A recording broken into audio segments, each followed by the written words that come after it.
రాష్ట్రంలోని 116 మున్సిపాలిటీలు 7 మున్సిపల్ కార్పొరేషన్ల ఎన్నికల అసలు పోరు మొదలు కానుంది. నామినేషన్ల ఉపసంహరణ గడువు నేటితో ముగియనుండటంతో తుది అభ్యర్థుల జాబితా ఖరారు కానుంది. అనంతపురం బుధవారం అయితే నుంచి ఎన్నికల ప్రచారం అయితే అధికారికంగా ఊపందుకోనుంది. ఇక మున్సిపల్ ఎన్నికలను కాంగ్రెస్ పార్టీ అత్యంత ప్రతిష్టాత్మకంగా తీసుకుంది. అభ్యర్థుల ఎంపిక నుంచి ప్రచార వ్యూహాల వరకు సమగ్ర ప్రణాళికతో ముందుకు సాగుతుంది. ఇక అమెరికా పర్యటన నుంచి తిరిగి వచ్చిన సీఎం రేవంత్ రెడ్డి ఇప్పటికే పార్టీ నేతలతో అయితే 2 విడతలుగా ఆన్లైన్ సమీక్ష సమావేశాలు నిర్వహించినట్లు సమాచారం. పార్టీ అభ్యర్థుల తరపున సీఎం ఫిబ్రవరి 4 నుంచి జిల్లాల పర్యటనలు ప్రారంభించనున్నట్లు పార్టీ వర్గాలు వెల్లడించాయి. నల్లగొండ జిల్లా మిర్యాలగూడ నుంచి ప్రచార సభలకు శ్రీకారం చుట్టనున్నట్లు తెలుస్తుంది. ఇక స్థానిక సంస్థల ఎన్నికల్లో మెజార్టీ స్థానాలు సాధించడమే లక్ష్యంగా కాంగ్రెస్ శ్రేణులు క్షేత్రస్థాయిలో ముమ్మరంగా కసరత్తు చేస్తున్నారు. ఇక ఇతర పార్టీలు కూడా ప్రచారానికి సిద్ధమవుతూ వ్యూహాలు ఖరారు చేస్తున్నారు. మున్సిపల్ ఎన్నికల ఫలితాలు రాష్ట్ర రాజకీయాలపై ప్రభావం చూపే అవకాశం ఉందన్న అంచనాలు వ్యక్తమవుతున్నాయి.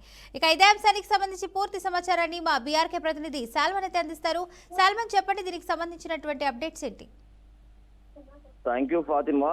తెలంగాణ రాష్ట్రంలో మున్సిపల్ ఎన్నికలకైతే శ్రీకారం చుట్టారు. ఈ రోజు ఆ నామినేషన్ విత్డ్రా చేసుకునే అవకాశం ఉంది. రెబల్స్ గా ఉన్న ఎవరైనా కాంగ్రెస్ పార్టీ నుంచి రెబల్స్ గా చేసిన అభ్యర్థులకు కూడా అక్కడ ఉన్న మంత్రులు కానీ స్థానిక ఎమ్మెల్యేలు వారికి బుజగించి రెబల్స్ ను వారిని విరమించుకునే అవకాశం కల్పించాలని అయితే ఇప్పటికే సీఎం రేవంత్ రెడ్డి అయితే చెప్పారు.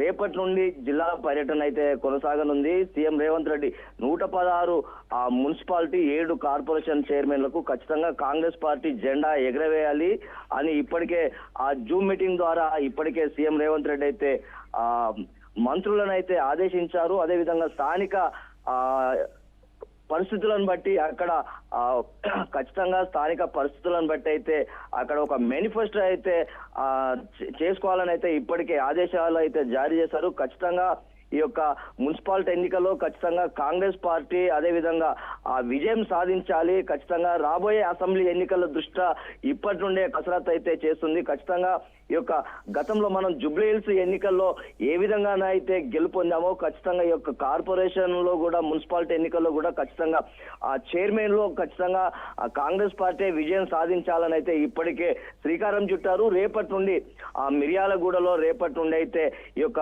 సీఎం రేవంత్ రెడ్డి అయితే ఎన్నికల ప్రచారంలో పాల్గొనే అవకాశం ఖచ్చితంగా ఉంది. జిల్లాల పర్యటన కొనసాగి ఖచ్చితంగా అక్కడ ఉన్న పరిస్థితులకు అనుకూలంగా అక్కడ వరాల జల్లు కురిపించే అవకాశం అయితే ఖచ్చితంగా ఉంది.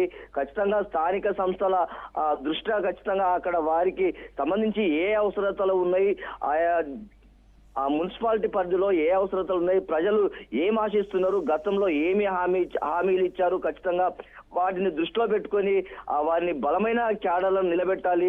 రెబల్స్ గా ఉన్న అభ్యర్థులకు వారికి నామినేటెడ్ పోస్టులు ఇచ్చి ఖచ్చితంగా వారిని విత్డ్రా చేసి గెలిపించే అవకాశం అయితే మంత్రులు లేకుంటే స్థానిక ఎమ్మెల్యేలు అయితే దీన్ని ప్రతిష్టాత్మకంగా తీసుకోవాలని అయితే ఇప్పటికే జూమ్ మీటింగ్ మంత్రులకు ఆదేశించారు. ఖచ్చితంగా పెద్ద ఎత్తున కార్పొరేషన్ లో లేకుంటే మున్సిపాలిటీ ఎన్నికల్లో కాంగ్రెస్ పార్టీ విజయం సాధించాలని అయితే ఇప్పటికే మంత్రులకు స్థానిక ఎమ్మెల్యేలకు అయితే దిశానిర్దేశం చేశారు. ఫాతిమా.